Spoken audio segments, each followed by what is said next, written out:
Estamos de nuevo en el Seminario de Familia y vamos a proceder a la segunda clase de este curso básico de la familia.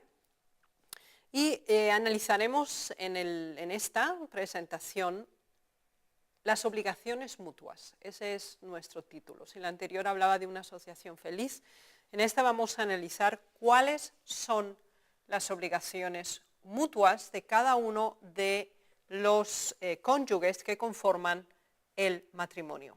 Pero hagámoslo primero con una oración en silencio.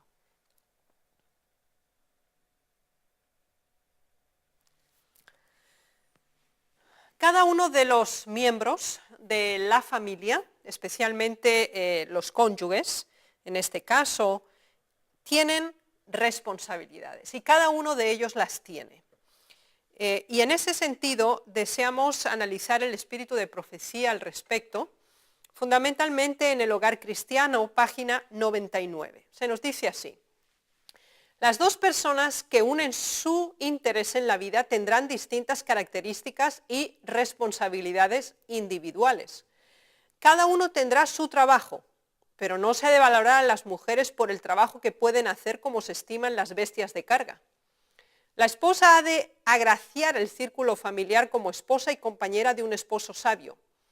A cada paso debe ella preguntarse: ¿es esta la norma de la verdadera femineidad? ¿Y cómo haré para que mi influencia sea como la de Cristo en mi hogar?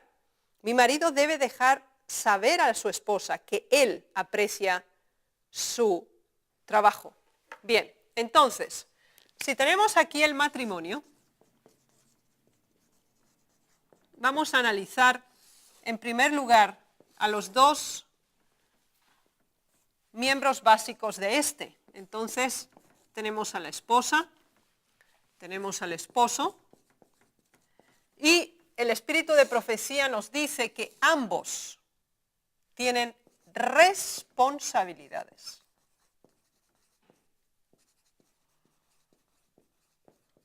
Ambos, sin excepción.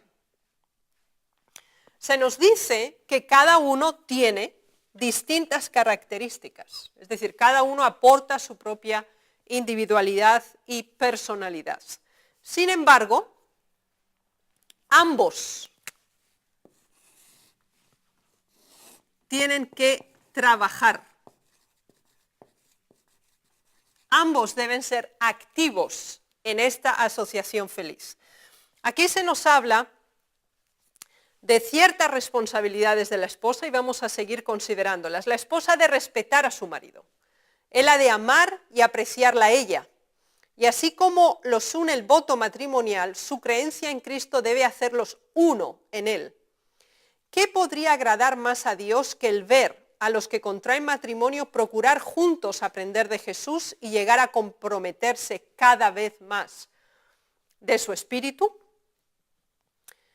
Aquí pues se nos habla de versículos bíblicos parafraseados, cuando se nos dice que la esposa debe respetar a su marido y él ha de amar y apreciarla a ella. Así que tenemos por una parte respeto, amor,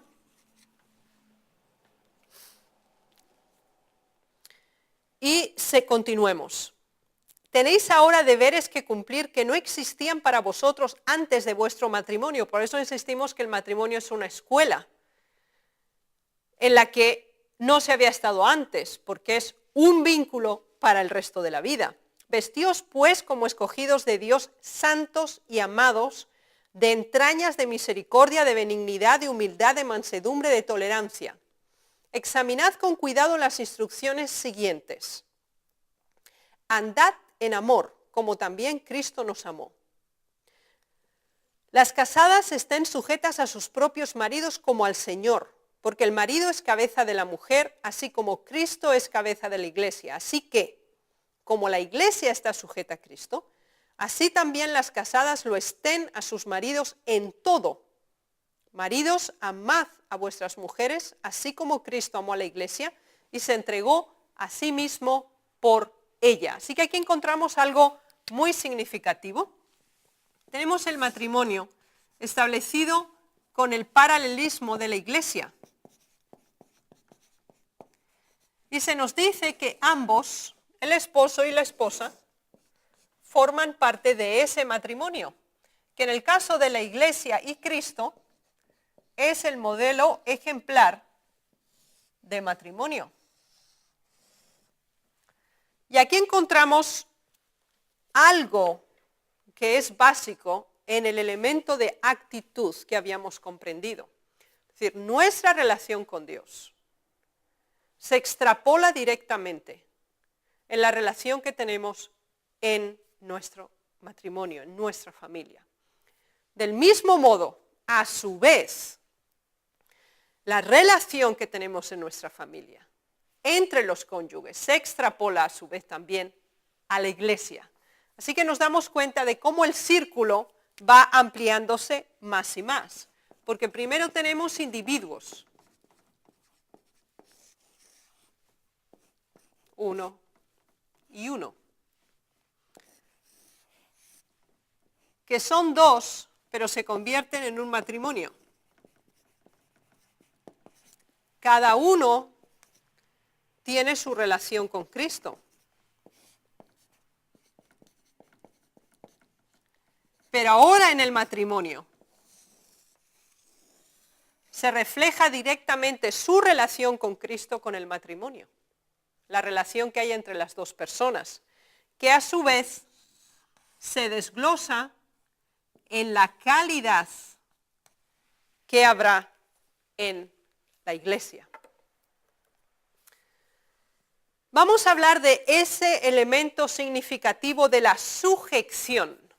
Esto es uno de los elementos que las Sagradas Escrituras presentan y también amplifica el espíritu de profecía. Muchos maridos en su trato con sus esposas no han representado correctamente al Señor Jesús en relación con la iglesia. Fíjense qué importante el matiz que estábamos presentando aquí. Declaran que sus esposas han de someterse en todo a ellos. Pero no era designio de Dios que el marido ejerciese dominio como jefe de la casa cuando él mismo no se somete a Cristo. Debe estar bajo el gobierno de Cristo para representar la relación de éste con la iglesia. Si es tosco, rudo, turbulento, egoísta, duro e intolerante, no diga nunca que el marido es cabeza de la esposa y que ella debe someterse en todo, porque él no es el Señor, no es el marido en el verdadero significado del término. Fíjense qué importante.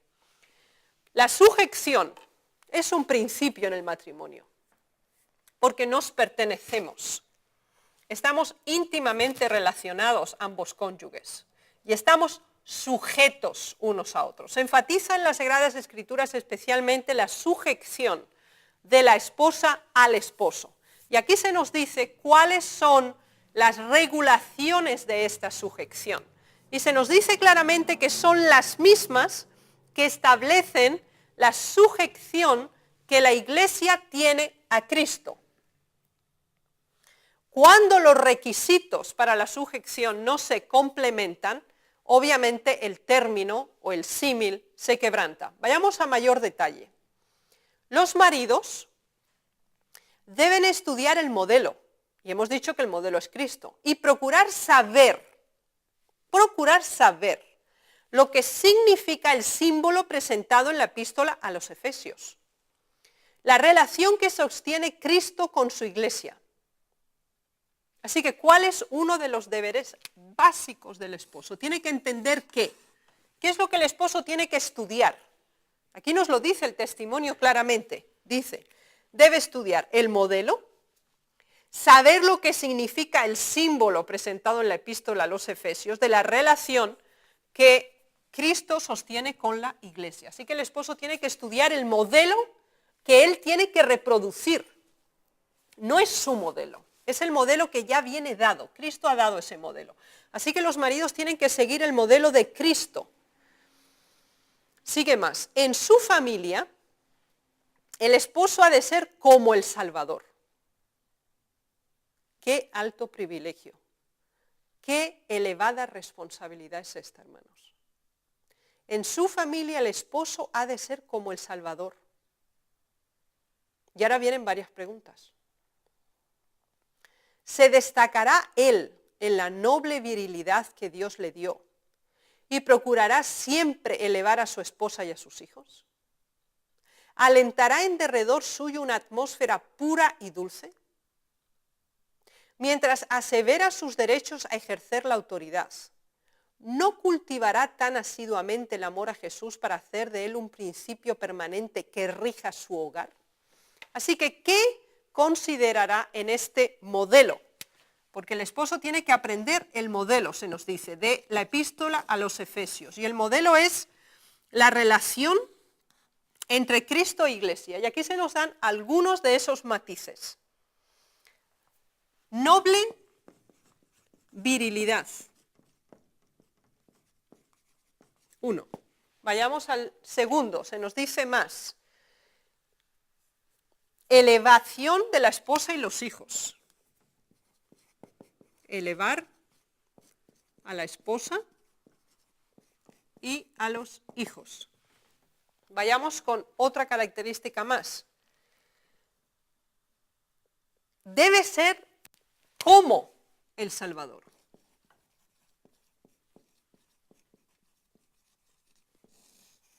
Y este es un punto central.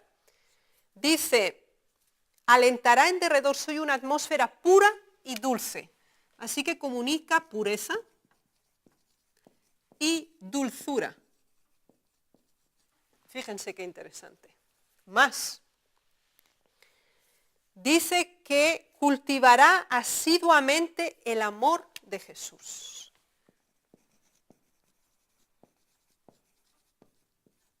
Estos son los requisitos de la sujeción. Aquí están. Aquí están los principios que rigen la sujeción. Son 5 principios de sujeción. Se nos dice, debe tener un comportamiento de noble virilidad, debe elevar a su esposa y a sus hijos, debe ser como el Salvador, debe promover la pureza y la dulzura en su hogar y el amor de Jesús debe ser el punto central. Esos son los 5 principios de la sujeción. Consideremos otro elemento significativo que ya habíamos analizado en la primera clase, que es la tolerancia. El hogar cristiano nos dice, ni el marido ni la mujer deben pensar en ejercer gobierno arbitrario uno sobre otro. No intentéis imponer vuestros deseos uno a otro. No podéis hacer esto y conservar el amor mutuo. Sed bondadosos, pacientes, indulgentes, considerados y corteses. Mediante la gracia de Dios podéis haceros felices el uno al otro tal como lo prometisteis al casaros.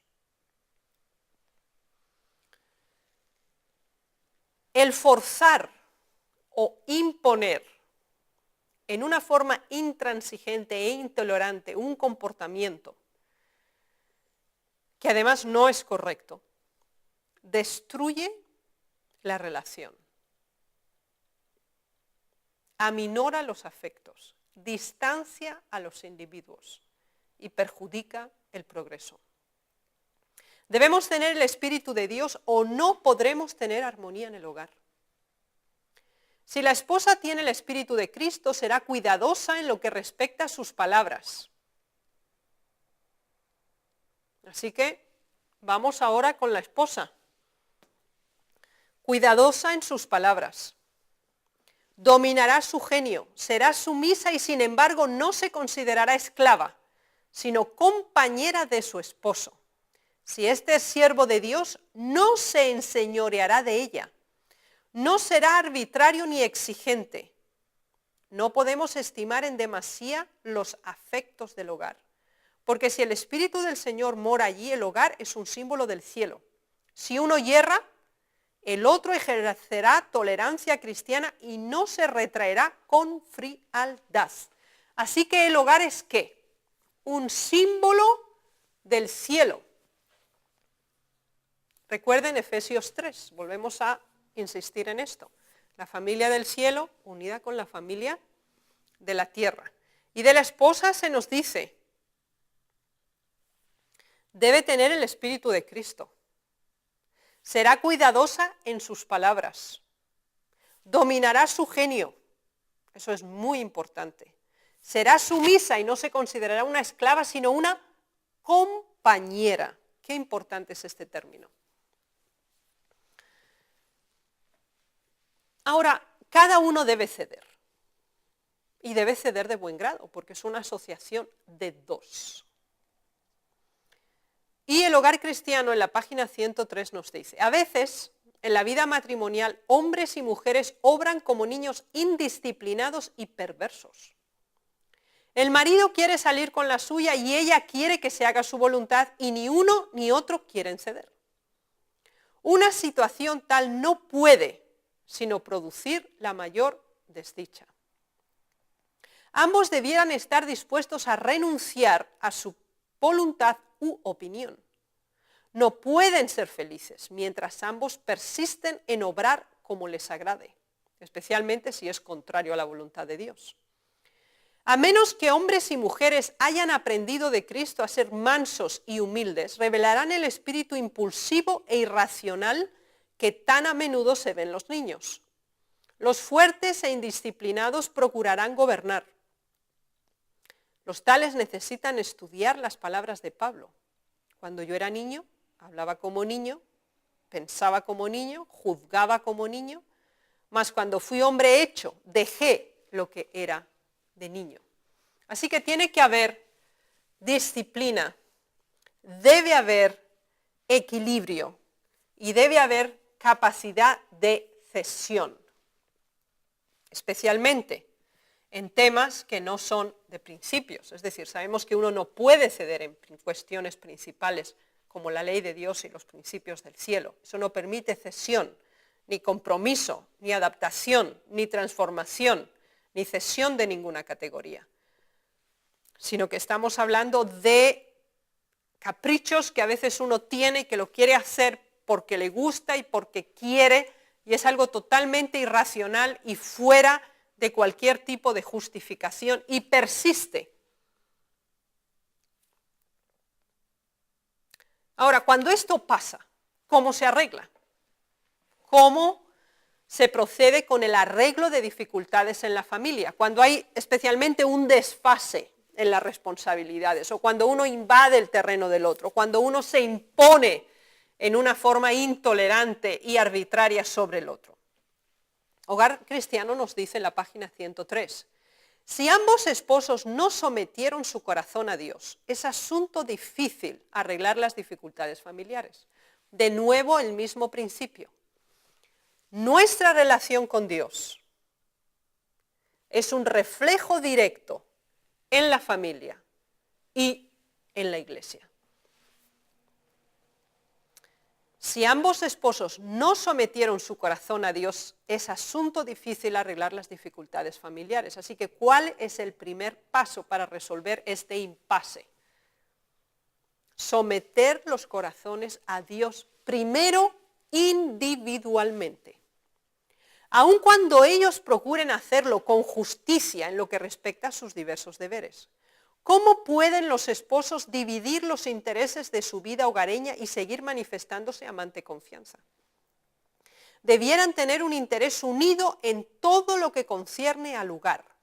Y si la esposa es cristiana, aunará su interés con el de su esposo como compañero suyo, porque el marido debe ocupar el lugar del jefe de la familia. Así que no tiene que haber un desfase.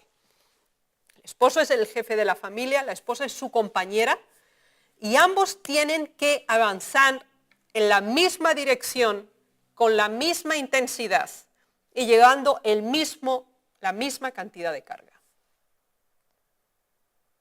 Cuando se producen estos desfases, cuando uno siente que es oprimido, cuando uno siente que es arbitrariamente tratado o injustamente considerado, el primer método es el de la terapia de la oración. Es necesario someter el corazón a Dios y entregarle a Dios todo lo que uno tiene. Y cuando uno se ha sometido a Dios, tiene la garantía de que Dios puede someter el corazón de la otra persona en la misma proporción que uno mismo antes se ha sometido a Dios. Y si eso no ocurre, hay que solicitar entonces oración conjunta. Hay que pedirle al esposo o a la esposa que no razona, que está disgustado, que está ofuscado y centrado en una idea y en un comportamiento o en una actitud que es errónea y que es equivocada, y hay que orar juntos.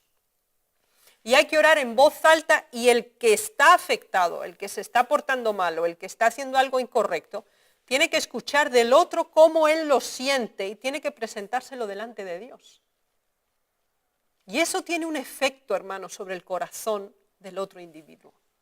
Porque juntos en oración, el Espíritu de Dios enternece el corazón del otro. Vayamos adelante. Solamente Cristo en el corazón es el que puede dar unidad. Si se cumple la voluntad de Dios, cada uno individualmente, ambos esposos se respetarán mutuamente. Así que el respeto mutuo es fundamental. Y cultivarán el amor y la confianza. 3 elementos. Respeto mutuo, amor y confianza. Cualquier cosa que habría de destruir la paz y la unidad de la familia debe reprimirse con firmeza. Este es un elemento muy importante y estratégicamente fundamental. Cuando vemos que hay un elemento que va a perturbar, que puede perturbar la unidad de la familia, hay que eliminarlo inmediatamente, no permitir la infiltración y la posesión. Y debe fomentarse la bondad y el amor. El que manifieste un espíritu de ternura, tolerancia y cariño, notará que se le recíproca con el mismo espíritu. Donde reina el Espíritu de Dios no se hablará de incompatibilidad en la relación matrimonial. Fíjense qué significativa es esta frase. Donde reina el Espíritu de Dios no se hablará de incompatibilidad en la relación matrimonial. ¿Cuán a menudo escuchamos? Nosotros somos incompatibles de carácter. Cuando hacemos esa declaración, es que el Espíritu de Dios no mora en el corazón. Porque para Dios no hay nada imposible. Y no hay incompatibilidad de caracteres. Si cada carácter está sometido a Dios y purificado y nacido de Dios. Si de veras se forma en nosotros Cristo, esperanza de gloria, habrá unión y amor en el lugar. Es decir, Cristo en cada uno individualmente tiene la proyección de Cristo en nosotros. Y ahora viene la frase. El Cristo que mora en el corazón de la esposa concordará con el Cristo que habita en el corazón del marido. Así que en el corazón del esposo tiene que estar Cristo, en el corazón de la esposa tiene que estar Cristo, y entonces ¿qué pasa? Concuerdan, están en armonía. Se esforzarán juntos por llegar a las mansiones que Cristo fue a preparar para los que le aman. No quiere decir que no va a haber problemas, no quiere decir que no va a haber dificultades, sino todo lo contrario, van a existir, desde el interior o desde el exterior. Y aquí hemos presentado los principios y las variables básicas. Recuerden que este es un curso básico, después tendremos cursos posteriores, pero este es un curso básico. Y vamos ahora a analizar, y ruego que me acompañen por favor, a Efesios, Habíamos considerado Efesios 3 y ahora vamos a considerar Efesios 5. Y acompáñenme, por favor, los versículos 21 en adelante. Y aquí tenemos el primer elemento. Someteos unos a otros en el temor de Dios. Así que vamos a considerar por un momento esta estructura que es realmente significativa y que vamos a detallar, ya que aquí habíamos expresado el diagrama genérico, vamos a considerar en mayor detalle de acuerdo a Efesios 5, ya que habíamos analizado también Efesios 3. Así que el principio básico que teníamos en la cita, someteos los unos a otros en el temor de Dios. Así que el sometimiento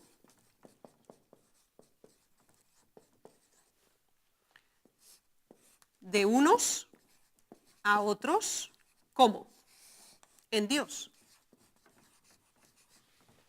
Ese es el principio genérico. Dice, las casadas estén sujetas a sus propios maridos como al Señor. Entonces, aquí vamos con los unos, que son las casadas. Y acerca de las casadas se nos dice, estén sujetos a sus propios maridos como al Señor. Entonces, tienen que estar sujetos a los otros, que son los maridos. Porque lo están, ¿de quién? Antes. Están primero sometidas a Dios. ¿Ok? Vamos adelante. Porque el marido es cabeza de la mujer, así como Cristo es cabeza de la iglesia. Así que los otros, estos son los maridos, ellos son cabeza,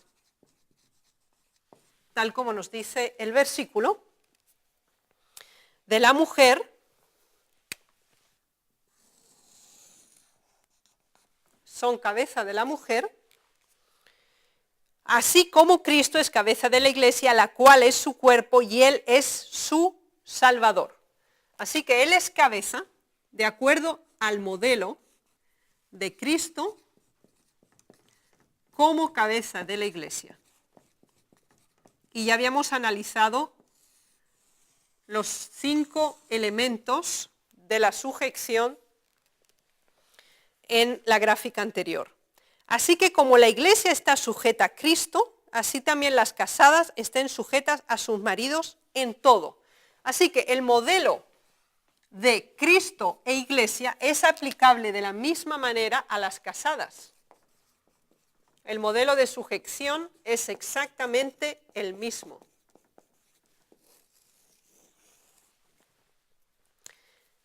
Maridos, amad a vuestras mujeres, así como Cristo amó a la iglesia y se entregó a sí mismo por ella.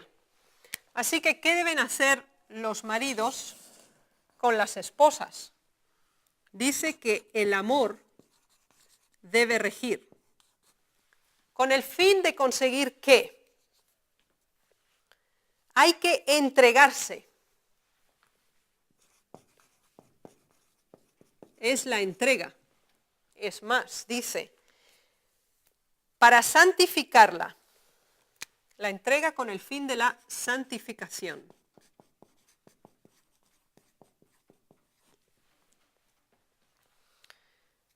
Purificada en el lavamiento del agua por la palabra, a fin de presentársela a sí mismo una iglesia gloriosa, que no tuviese mancha, ni arruga, ni cosas semejantes, sino que fuese santa y sin mancha. Así también, de acuerdo a ese modelo, los maridos deben amar a sus mujeres como a sus mismos cuerpos. Así que esa entrega y esa santificación y purificación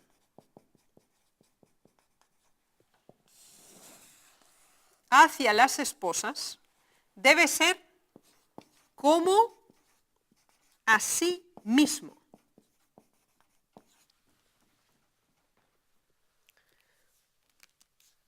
Y ahora viene una frase significativa. El que ama a su mujer, a sí mismo se ama. Si no amamos a las esposas, no nos amamos a nosotros mismos. Recuerden el principio de la proyección que habíamos analizado. Nuestra relación con Dios se revela directamente en la relación dentro de la familia, que es la más cercana, humanamente hablando. Así que el que ama a su mujer, a sí mismo se ama. Así que existe una relación de entrega, de santificación, de purificación, porque el amor es como a sí mismo. Reproduce la relación con Cristo en la relación con su esposa. Porque nadie aborreció jamás a su propia carne, sino que la sustenta y la cuida. Entonces, ¿qué tiene que hacer también el esposo? Cuidar y sostener. Cuidar y sostener. Como también Cristo a la iglesia. Recuerden que este es el modelo todo el tiempo. Y recuerden los 5 requisitos que habíamos analizado anteriormente. Porque somos miembros de su cuerpo, de su carne y de sus huesos. Por eso dejará el hombre a su padre y a su madre y se unirá a su mujer y los dos serán una sola carne. Por lo demás, cada uno de vosotros ame también a su mujer como a sí mismo y la mujer respete a su marido. Así que amor y respeto. Amor más respeto.